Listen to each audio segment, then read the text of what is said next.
Okay, hello and welcome to this IDP webinar. I am Roddy Miller, Editorial Director at IDP Developing Leaders, and great welcome to you all. This is in fact our last webinar of 2020, and we've had a really great series of webinars over the last few weeks, which perhaps is a nice balance for quite how difficult 2020 has been for all of us. But we will be having more in 2021, and so look out for those. And 2021 is going to be a great year. I'm absolutely sure it's going to knock our socks off. So we look forward to that. Continuing in the fashion that we've actually managed over the last 3 weeks, I'm delighted that Paul McDonagh-Smith from MIT will be presenting today's webinar, and I'll introduce Paul in just a few moments, but I want to give, as I always do, a few moments more for people to join us. But Paul is from MIT in Boston, the Sloan School of Management there, and that as a nice continuity, because we seem to have been focusing in on that northeast part of the of North America for our last few sessions, which with 3 coming from various institutions in Toronto. So we've hopped over the border south into Boston, where hopefully it's slightly less snowy. Although Paul may or may not share with you, he's not actually absolutely in the middle of the campus at the moment, but Paul, you're very welcome. Today's topic, algorithmic business thinking, is so appropriate for this year of all years. We have become glued to our screens and our computers and our devices, and this is a topic that has been increasingly more impactful over the last decade, I think, of the interaction and interrelationship between humans and machines. And so I'm really keen to listen to Paul and get a better insight into what his views and understandings and advice is on how businesses and organizations can better work with this ever increasing interface between humans and machines, and so that is something that we're all going to have to tangle with as the years go forward, and I very much look forward to what Paul has got to say on that. He is uniquely well qualified to doing that. I mean, MIT obviously is the hub of technology anyway, the Massachusetts Institute of Technology, and has an extraordinary array of expertise there. And Paul is a senior lecturer from the Information Technology department at MIT Sloan School of Management. He's also faculty director and teaches at Sloan's Digital Learning Strategy, and indeed the program with this name, Algorithmic Business Thinking. And on top of that, if that wasn't sufficient, he also advises the Office of Executive Education on their digital capability, and that will have kept him very, very busy this year, we can assure ourselves. So without taking up any further time, you're here to listen to Paul, not me. Paul, let me hand over to you. Well, thank you, Roddy. And the first thing to say, of course, is I'm very pleased to be with you. I somewhat feel as if I've got that kind of last slot before lunch, yeah, with it being kind of the last webinar, before the Christmas break. And I hope I kind of make it entertaining and kind of interesting enough for everybody, and look forward, hopefully, to being invited again, perhaps kind of in another slot, kind of in 2021. So what I'll do now is I'll kind of just begin to share my screen in kind of time-honored in time-honored Zoom tradition. Let me just see. Okay, just one second.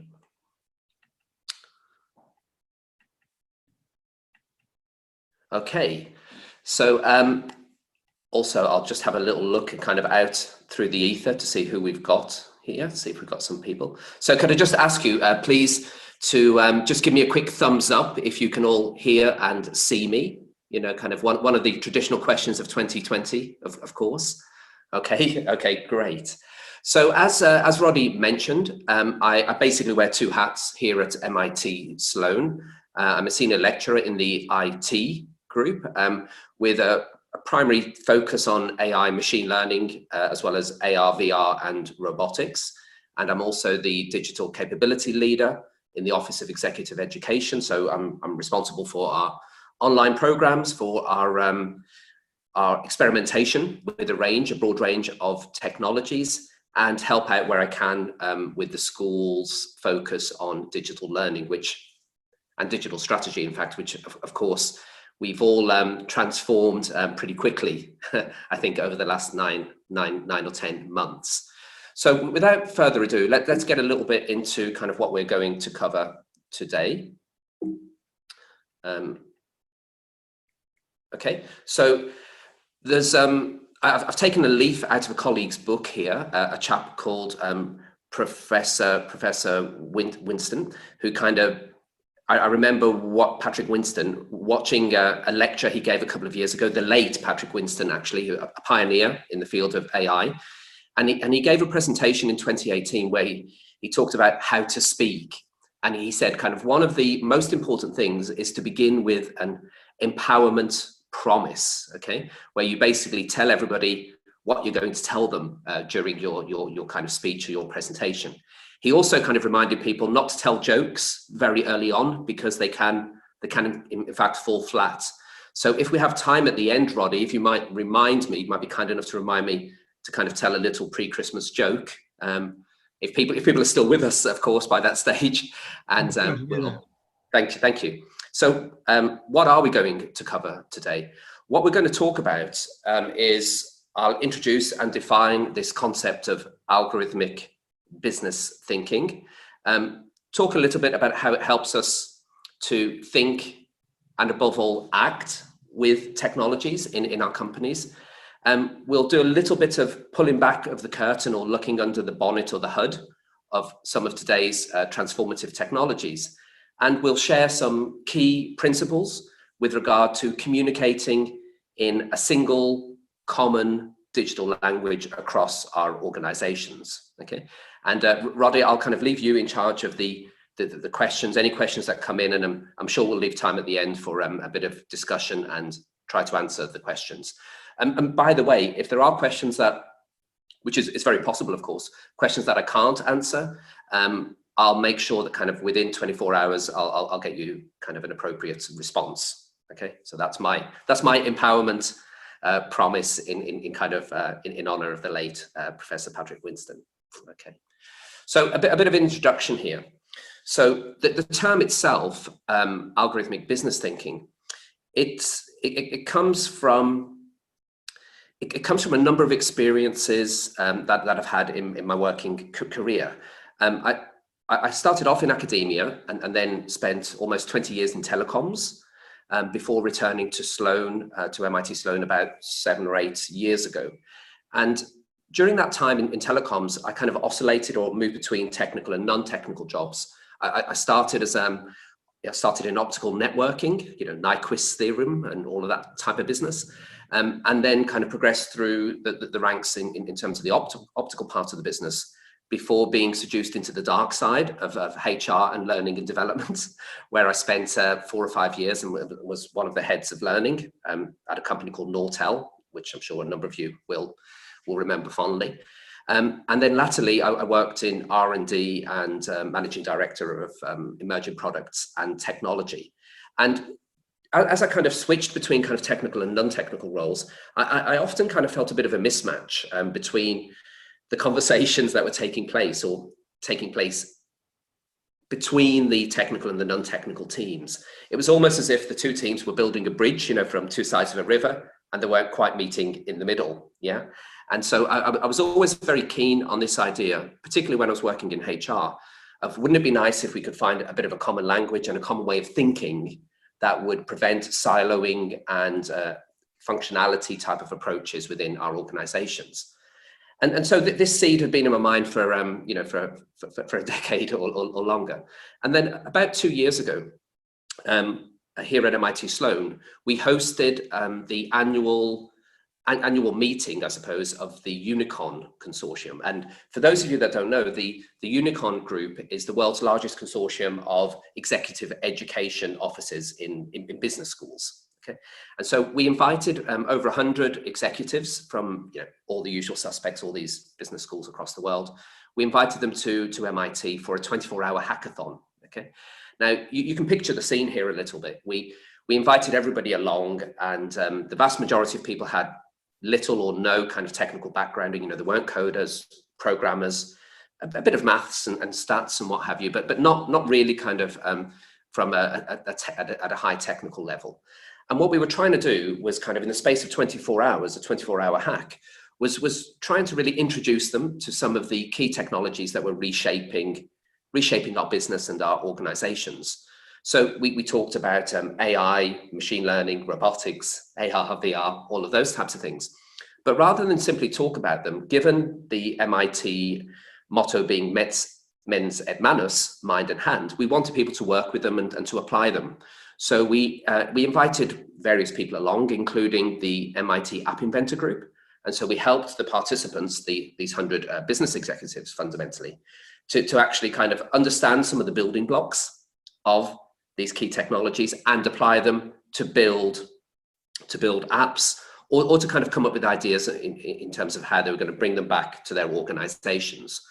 And it was kind of interesting. And this slide here, and I know it's a bit black and white and gray and what have you, and somewhat boring, but I'm trying to put into kind of computer or computational terms what we really did at Unicorn. So we had a series of inputs. We had these 100 people. We invited them along. We set an agenda and we kind of prepared them. Then we had the output. In the middle, we kind of got them to work with all of these technologies and to, as I said, pull back the hood and to actually kind of hack their business with these technologies. Now, you won't be surprised at the inputs as such, but I think it's particularly interesting to think about the outputs. What we noticed at the end of the 24 hours was that not just the kind of somewhat amazing fact that pretty much everybody had come up with really great hacks that they're going to take back to their businesses, but the confidence, the empowerment, the enablement. Okay, people left the experience with the confidence that not just that they could kind of understand some of the basics of technology, but they could actually talk to people who kind of created the technology, who were selling them the technology, who were using the technology, and kind of almost change the pH level of the way that they were thinking about all of this. So really, we left that experience thinking, crikey, wouldn't it be interesting if we could actually create a program that encapsulated the spirit of that 24-hour hackathon, and to a large degree, the algorithmic business thinking program that we're launching in January is that program. Yeah, it's our effort of encapsulating the process of building capability and confidence to use today's transformative technologies effectively. And over the next 20 minutes or so, I'll try and give you an insight as to what we mean by algorithmic business thinking and how it can be truly impactful. So just simply to add a little bit of color to the proceedings, these are some screenshots of the types of technologies that we got people to kind of work with during the hackathon. So virtual worlds. This one, in fact, is built on the Unreal Engine. We built this at MIT. This is some chap outside the Guggenheim Museum in Bilbao, kind of messing around with HoloLens. Same chap, kind of telepresence robotics, and it's an Ava robot, which we use. We use lots of types of telepresence robotics at MIT Sloan. This one, given the fact that I spend a lot of time outside of Boston, this is one that I use a lot to enable me to interact and kind of do my job really in Boston. And so just a couple of pictures here of the actual event. So we left that particular experience kind of thinking, maybe there's something we can do here that will actually connect our tech and non-tech functions in our organizations, but also fundamentally raise the bar for the whole organization and help us be more at that pH level of the world around us so that we can function more effectively, be more productive. And so continuing to think about algorithmic business thinking since that hackathon, really kind of found myself focusing on the cornerstones of computational thinking, okay? And so we took a couple of steps back from computational thinking and data science as well, and kind of recognized that the cornerstones of algorithmic business thinking were fundamentally these four. And I'll just super quickly kind of introduce you to them. So decomposition being the idea of breaking complex problems down into a series of smaller ones that are more manageable and easier to work with, okay? So going from a complex challenge that might be kind of impenetrable to a series of smaller questions that we can begin to answer, recombine, and then get kind of back to kind of help on the bigger problem. Pattern recognition within a data set or within a problem set or outside of a problem set for something we're working upon. For example, if we're looking at a business problem, is there something we've done before or in another organization where there were learnings that we can reapply or kind of leverage and reuse so that we're not always beginning everything from scratch? Then abstraction. Abstraction is kind of a funny thing because semantically and kind of definition wise, it's probably the opposite of what it sounds. It kind of leads us to think of something that's quite vague, but in fact it kind of intends to be the opposite. Abstraction being the filtering out of unnecessary or irrelevant details, separating the wheat from the chaff, the signal from the noise. And I think particularly, and I'm sure it's the same for all of you, particularly at a time where we're all inundated with data and masses of data, it's very important not to become paralyzed in our decision making by just the amount of information we've got all around us. So abstraction fundamentally is a principle that allows you to kind of filter the unnecessary stuff out and focus on what's important. And then with regard to algorithms, we are kind of used to, in a computational sense, I suppose, we're used to thinking about algorithms in the context of computer programs, okay? But here, we'd like you to think about algorithms as humans and machines working together on an ordered sequential set of actions that lead us to a conclusion. So in the middle of this particular diagram, you can see I've got the three-letter acronym, kind of that's my telecoms background, of course, coming through. And this idea of algorithmic business thinking then is a combination of these four kinds of principles, okay?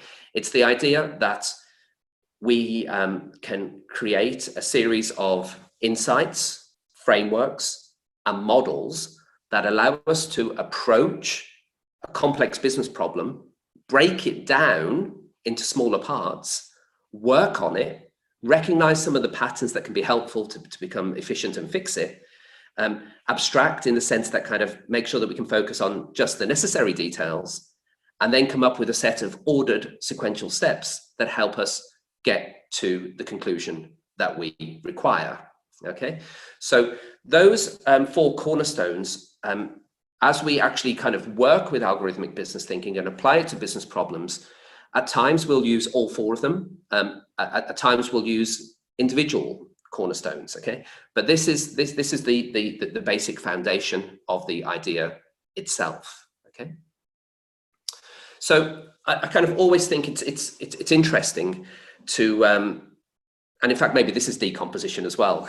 It's always interesting to kind of take a couple of steps back. Okay, when we're looking at problems or looking at questions, it's almost like this idea of pointillism. if you will. You know that pointillism kind of artistic movement where sometimes if you're too close to the mosaic, you can't make out the picture. Okay, so what I'd like us to do really, just for a couple of minutes, what I'd like to try and do is just allow us to take a couple of steps back and think about where we are today with technology and how we actually got here. Okay, and I think that that's a useful context and a useful kind of way of getting a little bit deeper into this idea of algorithmic business thinking. Okay, so when I personally think about these questions, my decomposition is to really hark back to two concepts. The first one is Moore's law. Okay, and the second one is to do with a story regarding the invention of chess. Okay, which I'll share in just a second. And in kind of somewhat esoteric kind of conditions, I'll kind of join the two together and try and give a sense of where we are and how we got here. And so Moore's law, I'm sure we're all kind of pretty familiar with this idea. Gordon Moore, I think it was in an article in 1965 in Electronics magazine, kind of cited this this kind of idea around the number of transistors and resistors on a chip doubling every 18 to 24 months.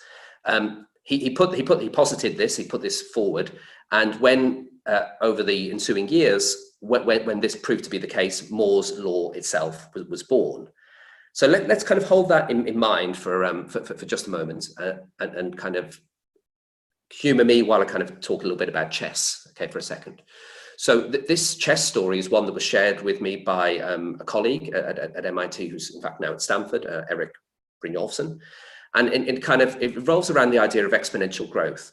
So the story goes something like this, and apologies if I kind of paraphrase and kind of ruin it in some ways.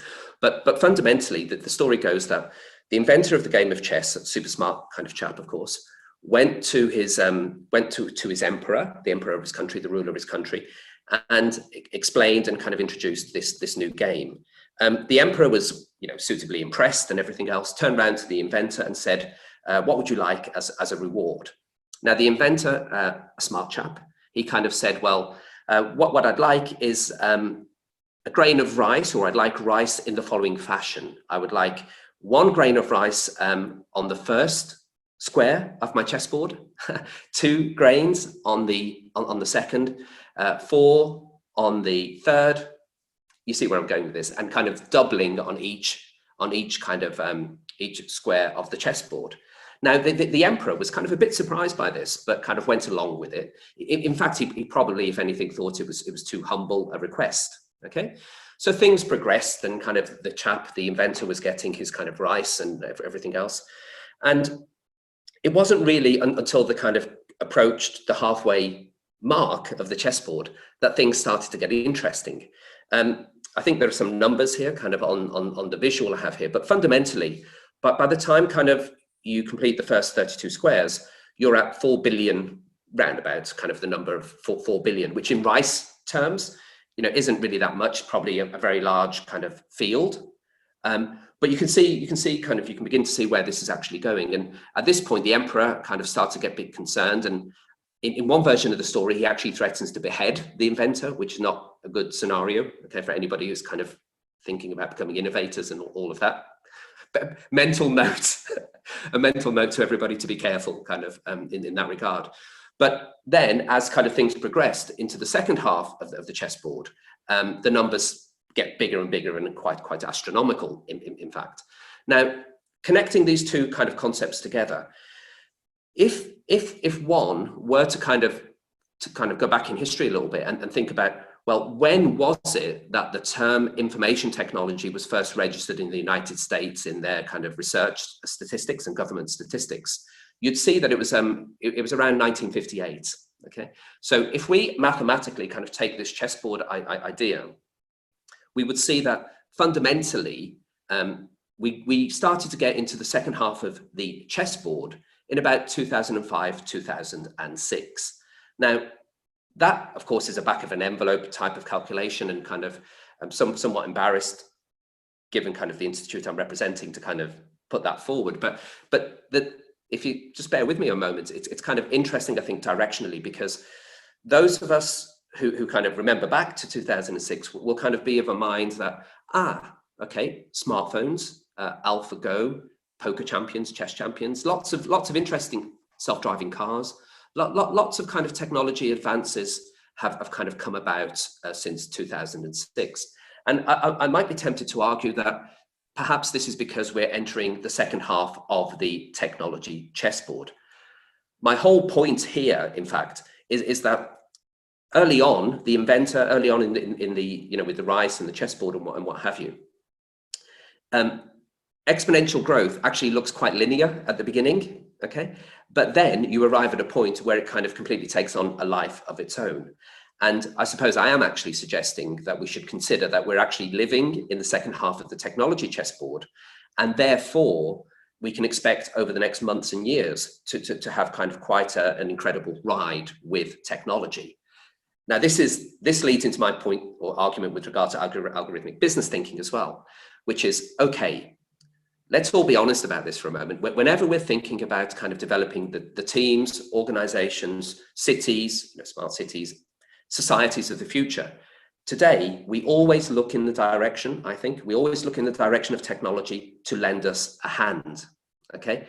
If we accept, or if we're prepared to consider accepting that we might be on the second half of the technology chessboard and the exponential growth is just going to get even bigger and bigger and the role of technology even more important, then does it make sense that we should actually think about the visions that are created by technology? Should we be mindful of their principles when we're trying to lead and manage the integration of technology into our companies, okay? The fact that we've built a program on this kind of idea suggests that I think that there are principles and characteristics and foundations of computer science, data science, computational thinking that lie at the heart of the technologies that actually give us a bit of an insight into how we might lead and manage our organizations most effectively moving forward, okay? So, of course, I couldn't really kind of take those couple of steps back from a pointillism kind of idea without making a little bit of reference as well to networks. I won't belabor the point here because I think it's all pretty obvious to us. But again, sometimes the obvious things are kind of right in front of us, we don't notice. In the agrarian kind of age, we saw, didn't we? If we think back to our kind of grandparents and what have you, that people's lives kind of often existed around a radius of maybe 10 or 15 kilometers. That their home, their place of work, place of worship, all of those things, quite small. Then, kind of with the move to the industrial society, individuals, whole families, in fact, kind of often gravitational pull to cities in the same or different countries. You know, my parents, my grandparents were Irish and kind of moved from Ireland to England, pursuit of work and all of those types of things, quite a common kind of story. And so the networks became kind of larger and kind of more geographically dispersed. My argument here is that in the digital age, our kind of networks shapeshift. Our world is neither kind of flat nor round, but it kind of changes shape depending on the interfaces and the networks we actually we kind of share experience with and that we interact with, okay?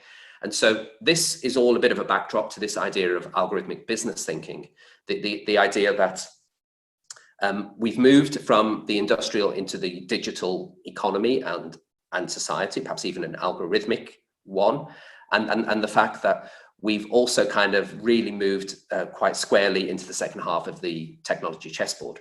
What this says to me personally, and maybe this is a little bit to do with my kind of switching between kind of technology and kind of HR, learning development types of roles when I had a real job, so to speak, about minding the gap. And normally, when I present this, I'm doing it to kind of, extensively North American and kind of international audiences.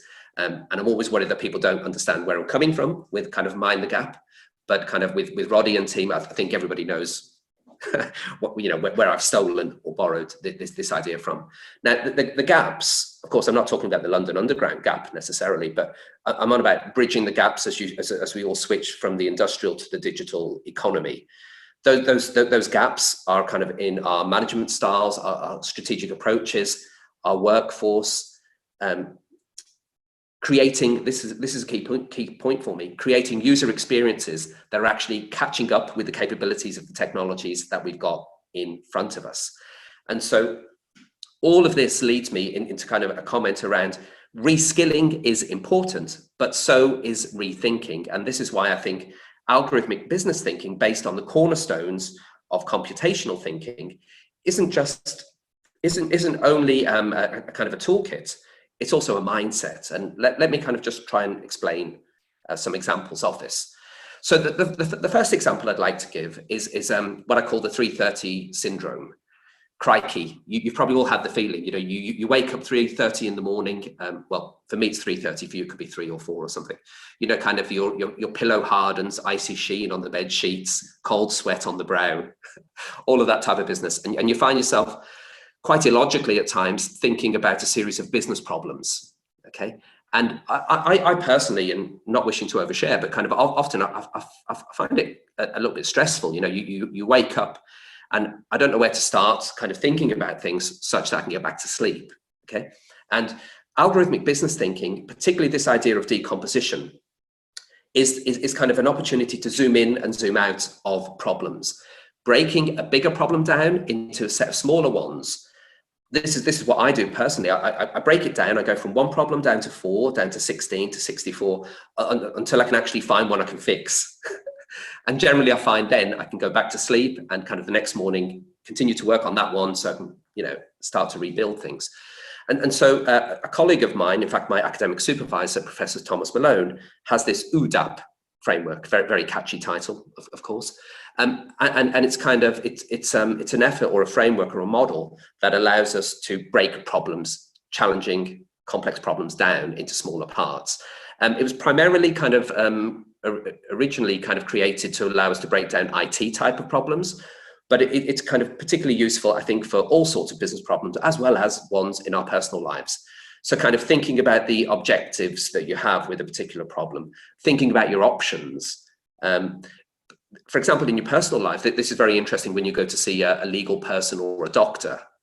When somebody who works in a field of expertise that you don't hold, to ask them what your options are. And it's the same with if you're a non-technologist and you're working with an AI kind of provider, asking them the question, okay, what are my options? Not just simply allowing them to tell you what they think is the best solution, but what are the various kind of half a dozen options you have? What are the pros and the cons of each? And so you look at you have these options, you look at various dimensions. It can be the cost, it can be the time to market, all of these types of things. You analyze, you synthesize, and you come up with a proposal. So all I'm suggesting here is that, okay, I'm taking quite lightheartedly, of course, with this 3:30 a.m. syndrome, although I do think it is quite a serious thing in its own right. But what I'm suggesting is algorithmic business thinking provides you with an opportunity to kind of take a step back and kind of zoom in and zoom out of problems. The next example, and just in the interest of time, I won't go into this into great detail, but another colleague of mine at MIT, Professor Danielle Lee, has recently published a paper called Hiring as Exploration. And fundamentally, what she's doing here, and I'd be happy actually to share with Roddy the paper, if you wish, Roddy, and you can kind of distribute it to people. But fundamentally, there's a focus here on the design of algorithms. Okay, so this relates a little bit to pattern recognition in the sense that traditionally, organizations, when it comes to hiring and recruitment, would take a supervised learning type of approach with their algorithms. The problem being that very often they're looking in the places that they used to look at, or the data set is a little bit kind of rear view mirror type of thing. The data sets kind of identify where were the best places to find the right people previously. Take 2020, for example, with COVID. I would argue that kind of one of the key capabilities now, if you were hiring people, is their ability to kind of remote work. Okay, so that wasn't something that was generally looked for as much in 2019 or 2018, etc. Yeah, but kind of Danielle's and her team's work very much kind of identified incredible opportunities for diversity, or to respect diversity, in that by taking a different approach to the design of algorithms, they were actually able to not just increase the number of, or the percentage, or the conversion rate of people called for interview to actually accepting the job, but they were able to kind of increase in the experiments that they conducted. For example, with regard to Black and Hispanic kind of candidates and employees, they were able to move from 2 and 5% to 10 and 14%, kind of respectively in terms of the numbers. And this was simply because they found a way to design the algorithms that allowed them to look in places that they weren't traditionally looking, okay, to find the capable people. Now, I'm just going to make a few comments with regard to digital language. I was very struck a few months ago. I watched, in fact, kind of, you know, as you do on YouTube, kind of late one night. I watched a video of Noam Chomsky, the MIT professor emeritus, and he made an interesting comment. I come from a linguistics background, kind of early in my career, and he made an interesting comment that he stated that the primary function of language isn't to communicate, but in fact to link interfaces. Okay, and I thought that was particularly interesting at a time when the human and machine kind of relationships are being recalibrated. We're creating more and more and different types of interfaces between humans and machines, and it kind of made me think a little bit about the way that we approach language in our organizations. And so, you know, I've done a bit of programming in my time. I'm not very good at it. I wouldn't pretend to be, but, you know, I've tried. And, you know, I was always struck by the fact that when I was doing so, I was reading lines of code and I was writing. I wasn't speaking them, okay? I speak a few languages, kind of human, kind of physical world languages pretty badly, but, you know, again, I've tried. And I've noticed kind of whether it's kind of, you know, French, German, Spanish, Italian, that type of stuff, that the point at which you actually start speaking is almost like the 24-hour hackathon thing that we did. The empowerment and the enablement starts to kick in. But also, super importantly, the point at which we start speaking about digital concepts is the point at which we're able to add our very human capabilities and characteristics into the conversation.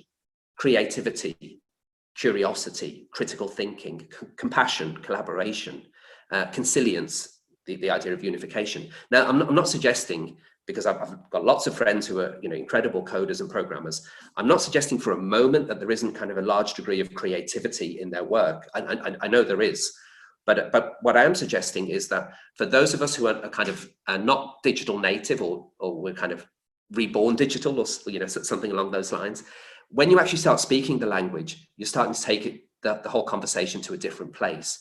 And ultimately, the aim and the ambition of algorithmic business thinking is to help us act as translators or modems in our organizations, such that the innate kind of potential of computer science and data science can actually become business value, okay? And vice versa, that when we're looking to create business value, we know how to talk to the tech people or the tech functions or the technology itself in order to get what we need.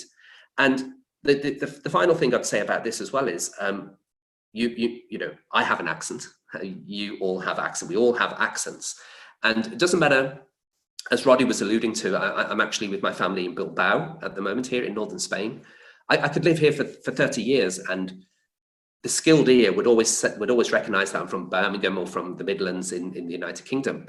I'm not ashamed of my accent, and neither should any of us be. When we're speaking digitally, whether it's the vocabulary, whether it's the syntax, whether it's the principles, yeah, often we'll maintain an accent that kind of shows where we came from, but that's not a problem. It doesn't really hinder or hamper communication. The most important thing is that we actually start speaking and communicating. And I think in doing so, we're building kind of super interesting bridges. They're not wooden, they're not iron, they're bits and bytes, okay? And they kind of not just connect us and mind the gap, help us mind the gap in our organizations, but critically between the inside and the outside of our organizations. Now, I'm just conscious of time, so Roddy's going to kind of start giving me the neck thing pretty quickly, I'm sure. But I just want to take a few minutes to talk about what I call the 3E model. Exploration, experimentation, and evolution, okay?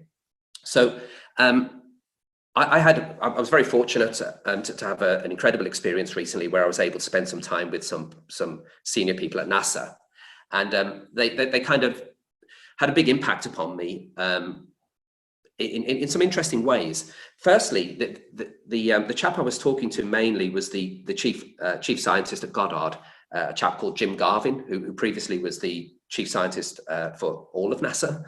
And he has this concept called the forever frontier. What he means by this is that their exploration, NASA's exploration, will never finish. What I mean by this is that our kind of digital transformation will never finish, okay? The days where we kind of create a product, put a bow on it, wrap it up, send it out, go for a cup of tea and kind of think how clever we are, those days are gone, yeah? The way that data works, the way that algorithmic business thinking, its implications and applications in our organizations means that we are forever kind of reiterating and kind of evolving and developing. I won't go through all of these bullet points, but I will kind of draw attention to this kind of point of inspiration. We have a fight or flight kind of opportunity here, yeah. We can be, and I understand it can be quite intimidating, kind of some of these technologies and some of the challenges we face. I do believe though that by decomposing them, by looking for the patterns, by filtering out kind of the useless stuff from the useful stuff, and then kind of having a plan, sequential plan to fix things, we can make things better. But we have to be inspired as well. You know, crikey, we have lots of problems, of course, and lots of challenges, whether it's kind of inside our organizations or outside of it.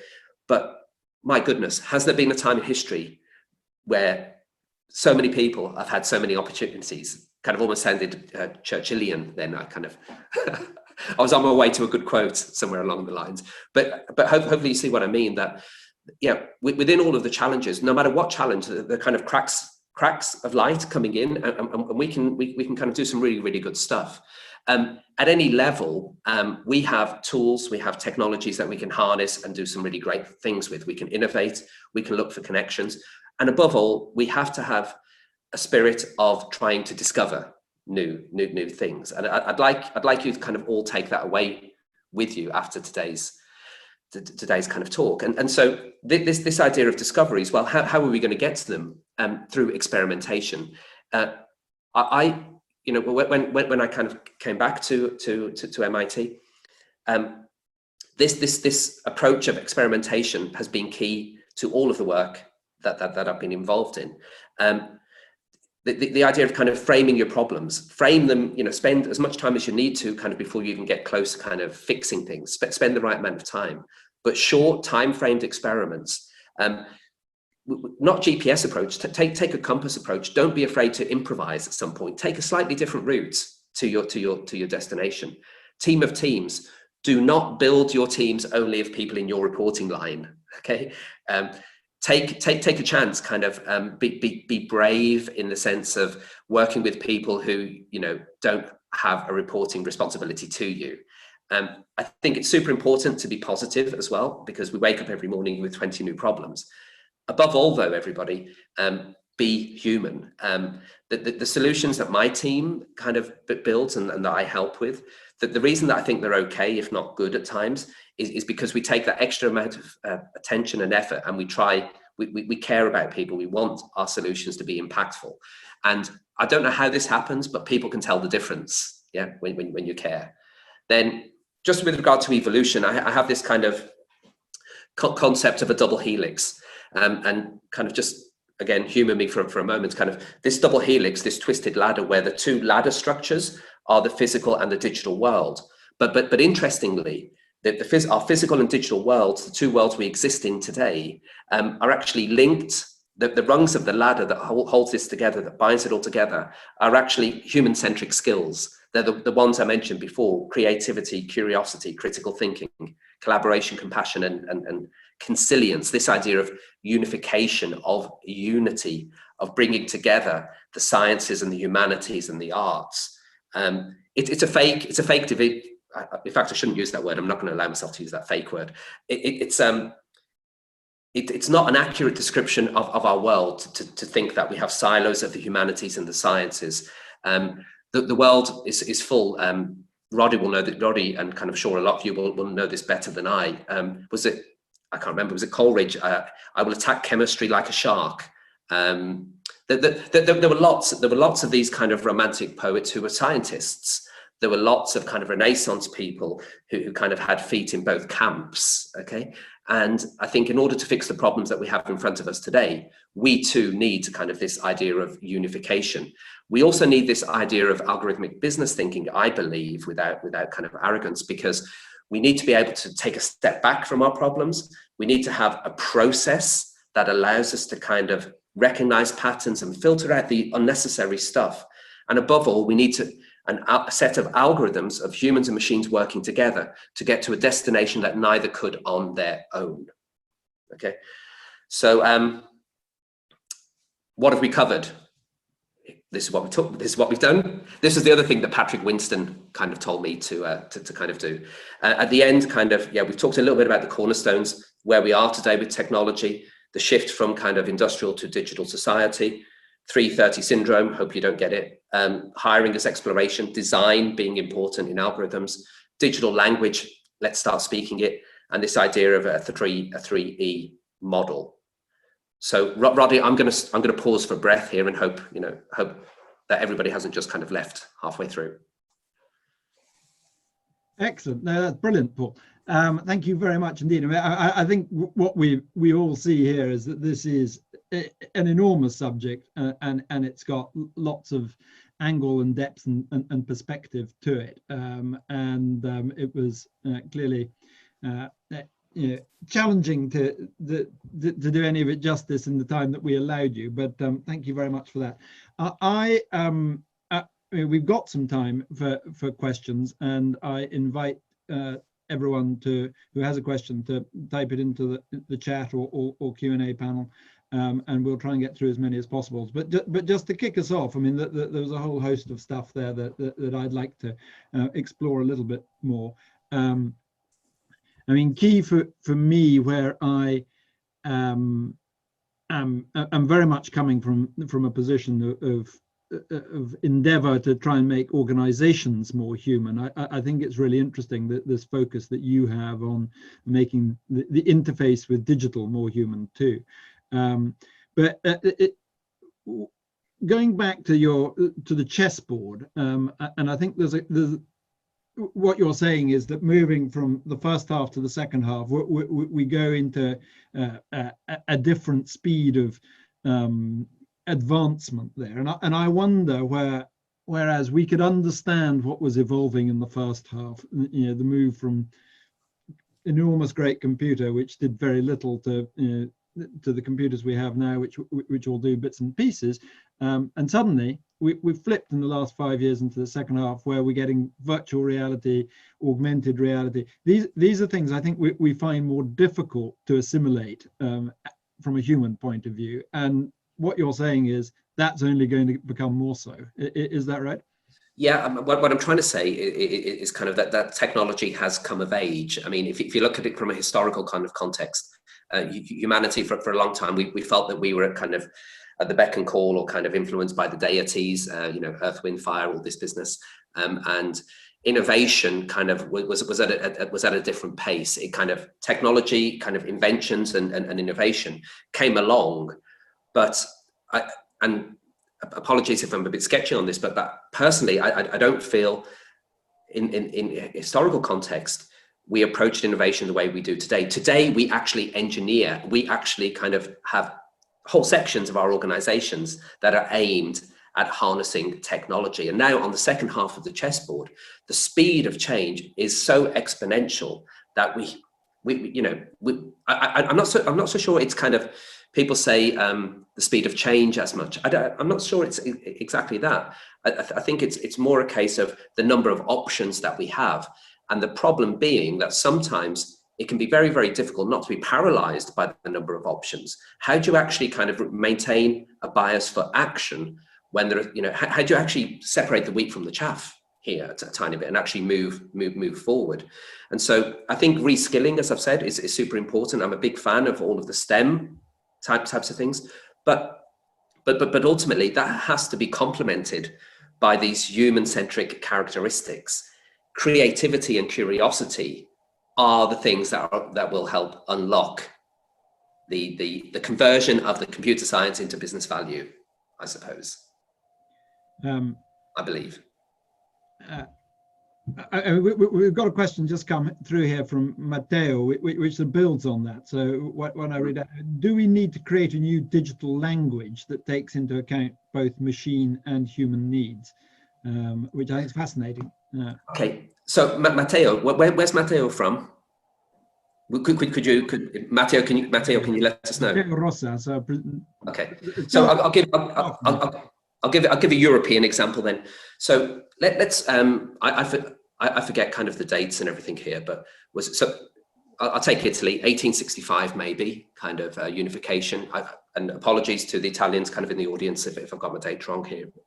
But for looking at this through a European lens, we will all know that this idea of kind of national language, it's kind of an interesting one here, because previously, historically, if you took a trip, if you kind of rode your horse or whatever you did from kind of Paris to Milan, okay, you would have noticed kind of the change of dialects as you kind of as you got closer to the Alps or to the mountains, or kind of as you got closer to the border.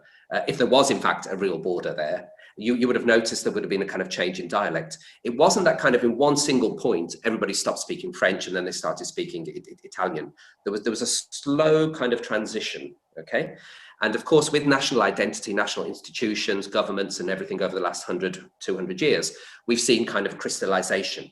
I live here in Spain, and I live in the Basque country, where people refer to the Spanish language often as Castellano rather than Spanish. And I don't mean to at all be political about any of this, but just to suggest that I think there's a sliding scale. There's a recalibration. This is not a 0 and 1 binary conversation. We have should we say physical, human language and digital language, or human dialect and digital dialect.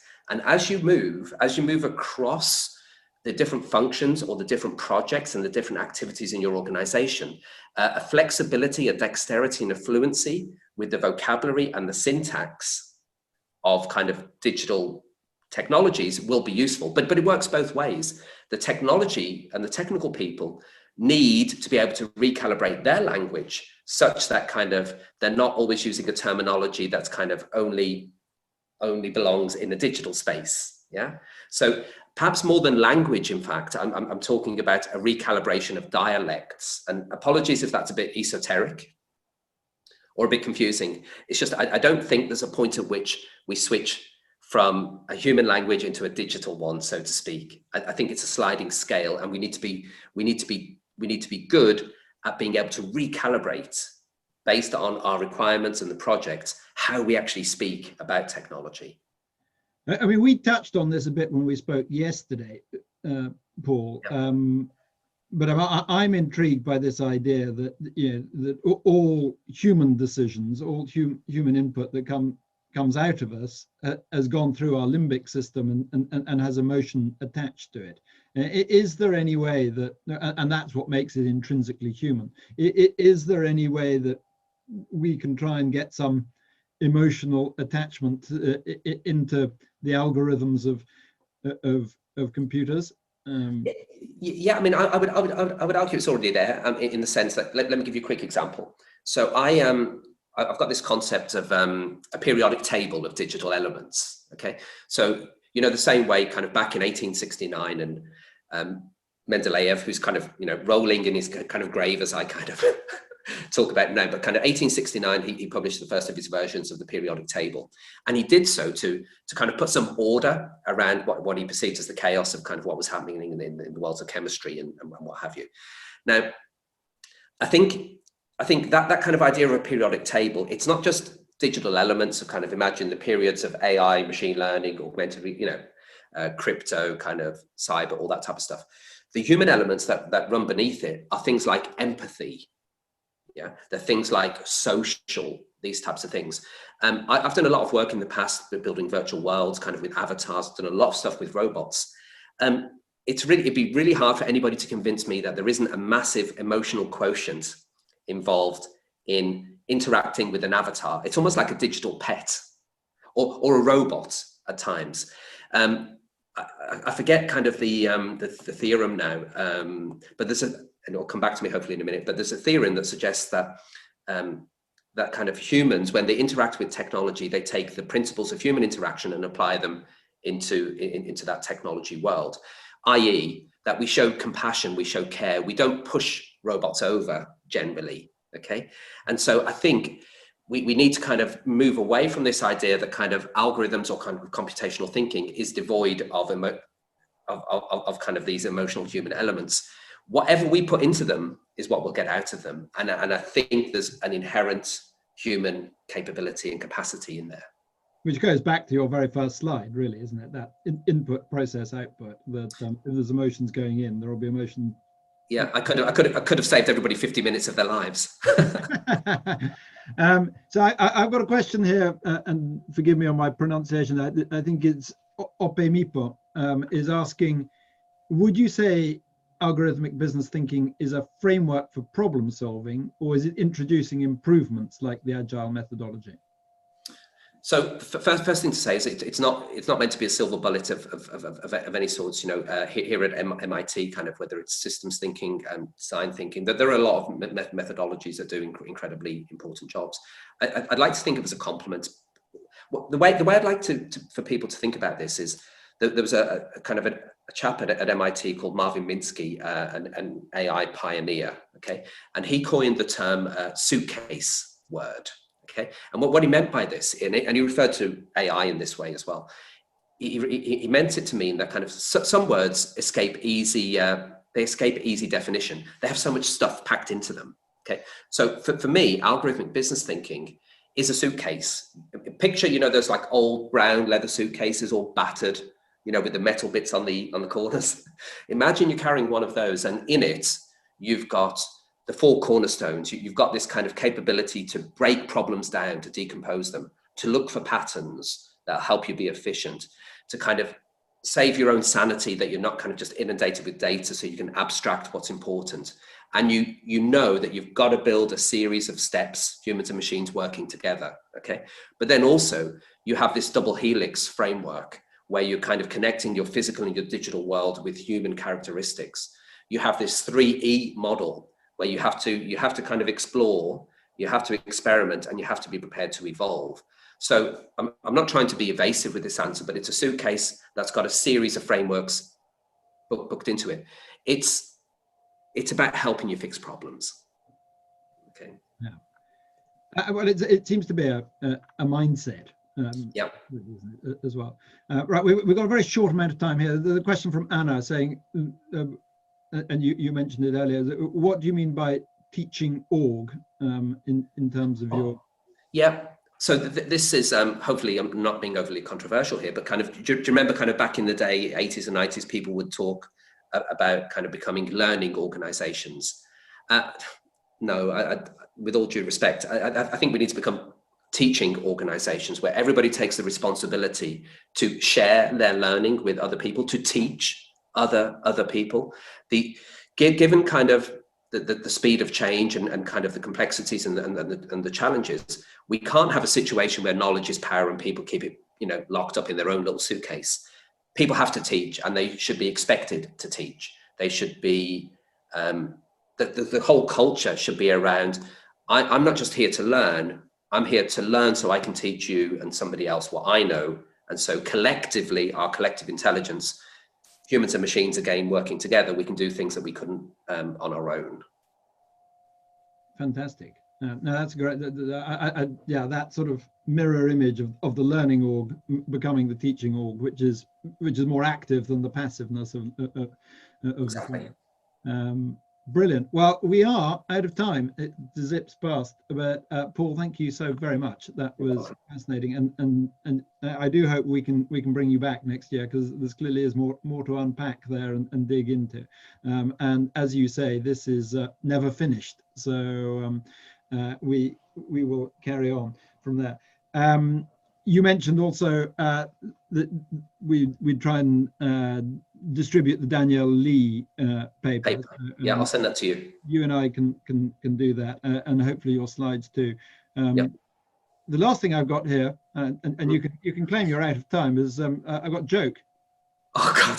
Okay, I've got one. So why couldn't the robot pay for his cup of coffee? Tell me. He ran out of cash.